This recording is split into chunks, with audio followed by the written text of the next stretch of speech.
There is a city built on a lake. 22 million people live there today, and it is sinking. 500 years ago, it was the capital of an empire so advanced, the Europeans who saw it refused to believe it was real. They compared it to a dream. Then they destroyed it. This is Mexico, and it is nothing like the country you think you know. In 1325, a wandering tribe saw an eagle perched on a cactus devouring a snake. It was the sign their prophecy had promised. On that spot, a swampy island in the middle of a lake, they built a city, Tenochtitlan. Within 2 centuries, it became one of the largest cities on Earth. Bigger than Paris, bigger than London, bigger than any city in Spain. Floating gardens fed 250,000 people. Canals crossed the city like streets. Aqueducts carried fresh water from the mountains. When the Spanish arrived in 1519, they wrote home that they could not believe what they were seeing. Some asked if it was a dream. Hernán Cortés arrived with 600 men. The Aztec Empire had hundreds of thousands of warriors. It should have been impossible, but Cortés had 3 weapons the Aztecs did not: steel, horses, and smallpox. The disease arrived before the final battle even began. It killed the emperor. It killed half the city. In 1521, Tenochtitlan fell. The Spanish drained the lake, leveled the temples, and built their cathedral directly on top of the Aztec holy site, using the very stones of the destroyed pyramids. Mexico City stands on the bones of Tenochtitlan, and because the lake is gone, the city is sinking, in some places, half a meter every year. Long before the Aztecs, there were the Maya. While Europe stumbled through its dark ages, the Maya were calculating the movements of Venus to within a few seconds per century. They invented the concept of zero, independently of anyone else on Earth. They built cities in the jungle: Chichen Itza, Palenque, Uxmal. Their pyramid at Chichen Itza is a calendar made of stone. On the equinox, the setting sun casts a shadow that slithers down the staircase like a serpent. They track time in cycles of millions of years. Then, around 900 AD, their greatest cities were abandoned. Not conquered, abandoned. The jungle swallowed them whole, and the reason is still debated to this day. The Yucatan Peninsula has no rivers. Not one. Instead, it has something stranger. 66 million years ago, the asteroid that killed the dinosaurs struck right here. The Chicxulub impact. The blast fractured the limestone bedrock across the entire peninsula. The result? Thousands of underwater caves and sinkholes. The Maya called them cenotes, sacred wells. They were portals to the underworld, places of ritual, sources of life. Divers today find Maya offerings at the bottom: jade, pottery, and human remains, untouched for 1,000 years. The same asteroid that ended the dinosaurs created the sacred geography of an entire civilization. For 300 years, Mexico was a Spanish colony. Its silver funded the Spanish Empire. Its people were divided into castes by blood. In 1810, a priest named Miguel Hidalgo rang a church bell and called for rebellion. The war lasted 11 years. Mexico won, but independence brought no peace. In its first century as a nation, Mexico lost half its territory to the United States. Texas, California, Arizona, New Mexico. Then in 1910 came the revolution, 10 years of civil war that killed 1 in 10 Mexicans. From that fire came the Mexico of today, and 2 names the world still knows: Pancho Villa and Emiliano Zapata. Every year at the beginning of November, Mexico does something no other country does. It throws a party for the dead. Families build altars with photographs, marigold flowers, and the favorite food of those they have lost.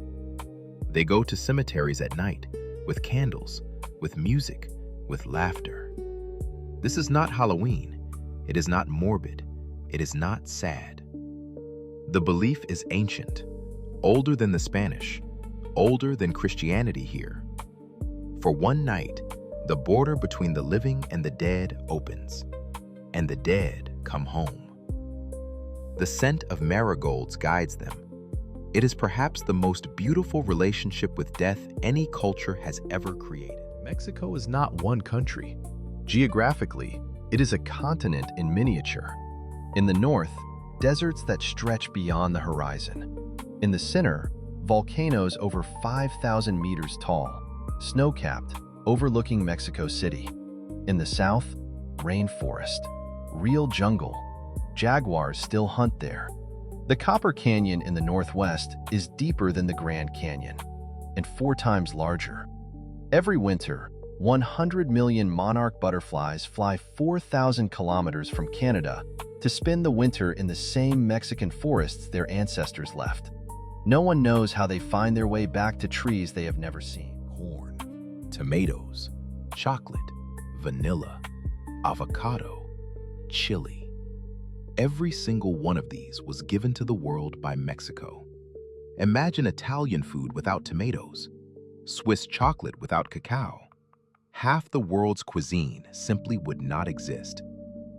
Mexican food itself is so complex that UNESCO declared it a World Heritage of Humanity, one of the first cuisines ever recognized.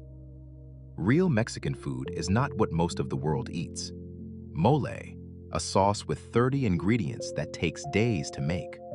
Tacos al pastor, tamales steamed in corn husks. Recipes passed down for 1,000 years.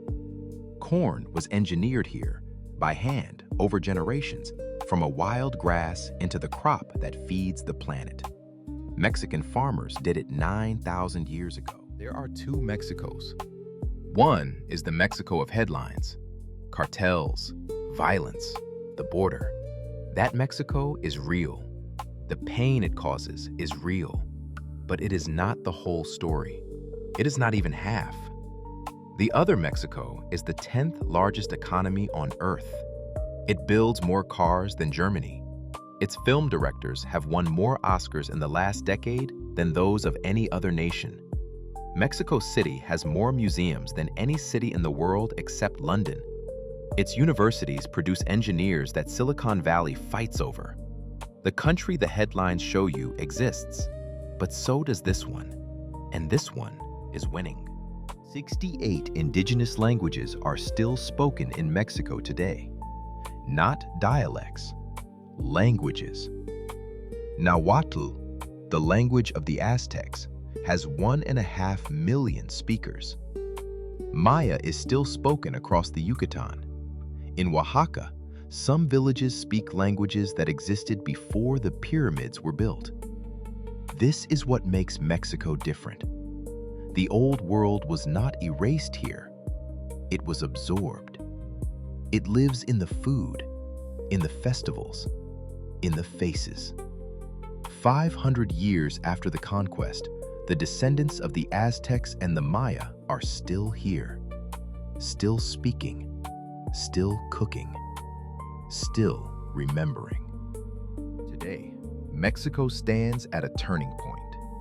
A young country, half the population under 30, an economy pulling factories away from China, a culture whose food, films, and music are conquering the world faster than any army ever could. The problems are real: corruption, violence, inequality.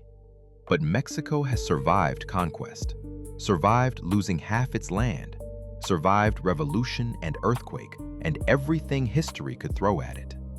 A civilization that watched its capital burn 500 years ago and built the largest city in the Western Hemisphere on its ashes.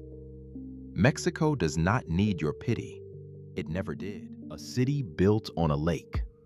An empire built on prophecy. A cuisine that conquered every kitchen on Earth.